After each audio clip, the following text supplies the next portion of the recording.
Nós voltamos nesse terceiro bloco aqui com o professor Reinaldo Pantaleão e agora nós vamos discutir um pouco literatura goiana. O professor Reinaldo Pantaleão é um aficionado dos escritores goianos, a quem ele divulga por todos os lugares onde passa. Pantaleão, quem é o maior escritor de Goiás? Antes de falar em quem é, porque às vezes eu posso cometer aqui alguma injustiça, eu acho que há uma literatura riquíssima em Goiás, desde os primeiros momentos da nossa literatura, né? Eu acho que às vezes, aí você como jornalista, o Carlos Brandão como escritor e poeta, ele sabe muito bem, que às vezes há uma discussão um pouco meia, diríamos, de picuinha que não leva a nada. Eu acho que nós precisamos ser claros. Para mim, aí eu vou contrariar muita gente, para mim eu tenho alguns nomes que eu acho que fazem parte da literatura goiana, nacional e internacional. Aí você pode chamar isso de exagero. Eu acho que nomes como Carmo Bernardes, Bernardo Herdes, Miguel Jorge, Heleno Godoy, José Godoy Garcia, Hugo de Carvalho Ramos, José Mendonça Teles, Alaúr Barbosa. São nomes que, e obviamente que eu poderia citar aqui milhares. Eu acho que esses nomes, eles são referência estadual, nacional e internacional. Eu vou te dar um exemplo. Eu estava em Curitiba, nos anos 80, participando de um debate sobre história e literatura. E lá eu citei um texto do Brasigóis Felício. E o livro dele estava sendo motivo de... o livro do vestibular da Universidade do Paraná. Levantou uma professora, especialista em literatura, falou: meu filho, vocês em Goiás cometem um suicídio, vocês têm nomes fantásticos, grandes escritores. Eu estou, inclusive, traduzindo um texto, e o Brasigóis Felício é referência do vestibular aqui. E lá vocês não dão nem oportunidade para eles. Então eu acho, Vess, que há uma necessidade que isso seja divulgado. Eu acho que precisa, eu sempre digo, isso fiz com o professor Álvaro Catelã, fiz com o professor Izu, fiz com o professor, com a professora Nájida, né? Eu fiz com vários professores em todas as escolas de Goiânia, Catalão, Uberlândia, Ribeirão Preto, quer dizer, Inhumas, Canápolis, se eu falar todas também, não vai nem caber. Quer dizer, todas as escolas, em 41 anos de sala de aula, eu sempre divulguei o escritor goiano. Agora, obviamente, você me fez uma pergunta pessoal. Eu adoro, mas adoro mesmo, a literatura de Miguel Jorge. Acho que é um escritor fantástico. E eu acho que o Heleno Godoy, ele é um escritor além de Goiás, bem além de Goiás. Eu discordo de você, eu gosto do JV como melhor escritor goiano, mas é o seguinte, a literatura de Goiás parece que ela parou, os medalhões têm 50, 60 anos. E tem uma molecada fazendo um movimento de poesia e literatura na cidade, de 20, 20 e poucos anos, interessante. Você já foi convidado por esse pessoal, você que é um cara eternamente jovem, para participar desses saraus, dessas baladas literárias, como eles chamam? Eu só referindo ao JV, eu não citei, eu acho que ele é um dos maiores. Acontece que boa parte da literatura dele foi praticamente fora daqui, né? No Rio de Janeiro. Ele foi representando a BBC em Londres, mas eu concordo com você que é um nome fenomenal. Eu não só sempre estou participando, desde a época do Pio Vargas, né, o nosso querido Pio Vargas, que infelizmente faleceu, Gilson Cavalcante, que hoje está no Tocantins, Juraídes, todo o pessoal. Agora Ibirã, que morreu no Chile, né? Quer dizer, todos esses irmãos participaram e participam do sarau. Aí, Carlos, você sabe muito bem que às vezes isso não é divulgado, até porque não há muito interesse em divulgar. Eu não só participo, como dou minha contribuição. Eu tenho um poema que eu fiz em homenagem ao índio Pataxós, que foi Galdino, que foi assassinado lá em Brasília, e que ganhou o primeiro lugar de um prêmio de teatro popular no Paraná. Eu nunca divulguei. O Eurico Barbosa está sempre me cobrando: não, publica suas poesias. Eu participei do Colheito do Gabriel Nascente, participei de vários movimentos, o livro do Renato Dias. Agora, eu acho que esses saraus, eles têm muito valor. E precisava, aí eu faço até um apelo que o Jornal de Imprensa hoje tem uma presença, né, no meio intelectual, no meio esclarecido da sociedade. Eu acho que as escolas, elas cometem um erro primário. Isso tem que ser divulgado e ampliado. Exemplo aqui, o Chorinho aqui, independente de quem fez, que a questão política partidária, ela é interessante, mas aqui ele está acima disso, né? Outro dia eu dei um exemplo seu, quando você dirigiu o Martim Sererê. Peraí, você levantou todas as tendências do rock, da literatura, e levou para lá.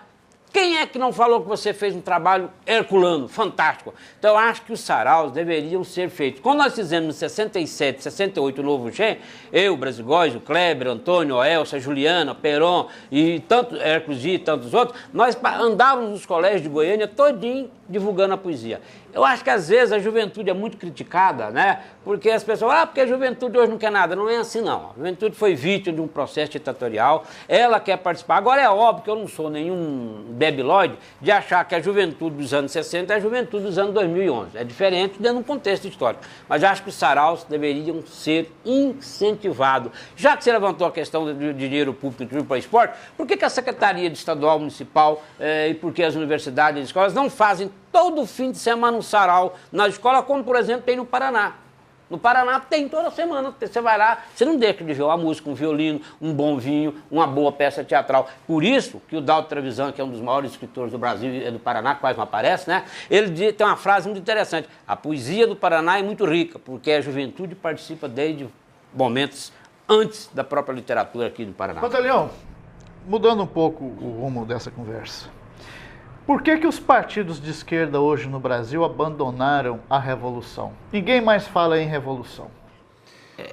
Primeiro, eu até gostaria de Todos viraram reformistas? Não. Eu até gostaria de fazer aqui uma observação. O SBT está levantando a novela Amor e Revolução, que eu acho que eles deveriam ter tido um pouco cuidado no contexto histórico. Tem muita coisa que estão falando do período Costa e Silva, do período Castelo Branco, que confunde quem está assistindo.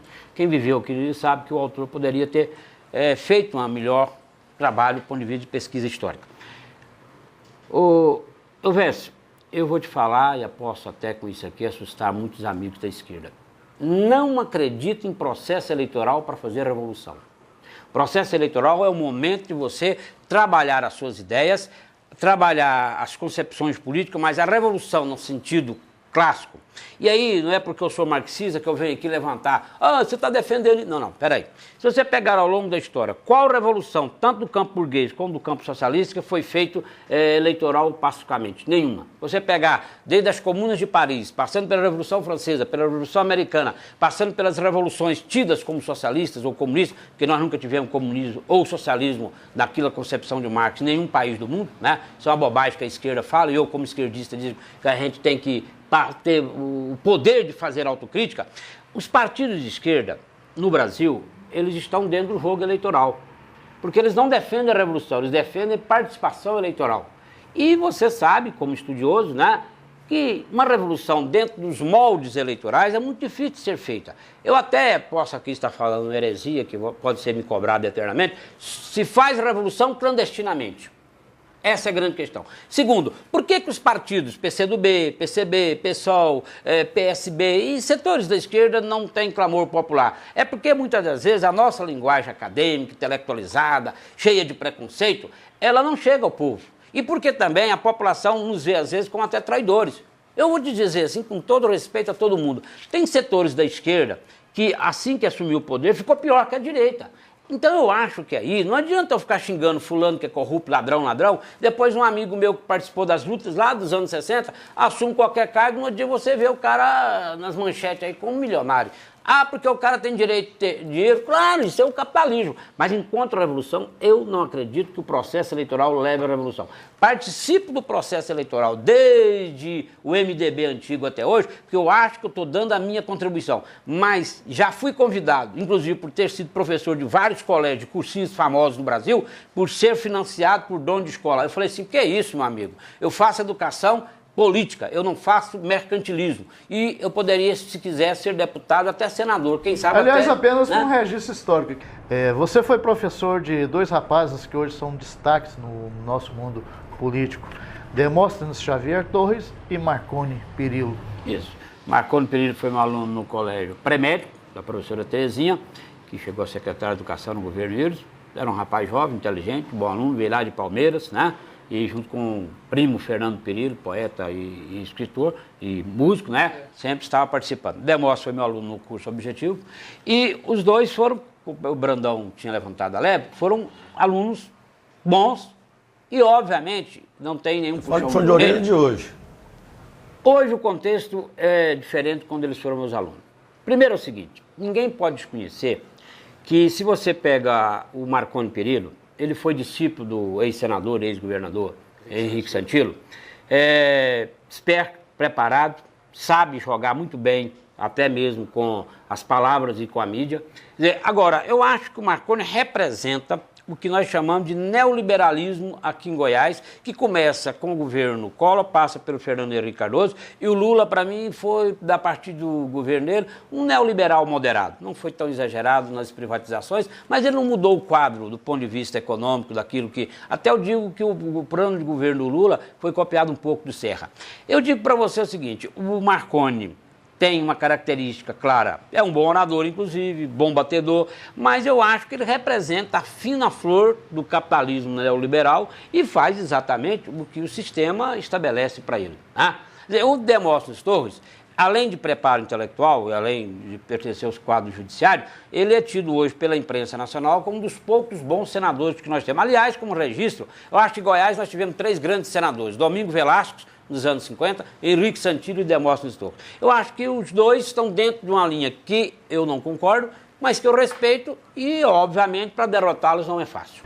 Nós vamos encerrar esse terceiro bloco e voltamos para o quarto e último bloco com o professor Reinaldo Pantaleão.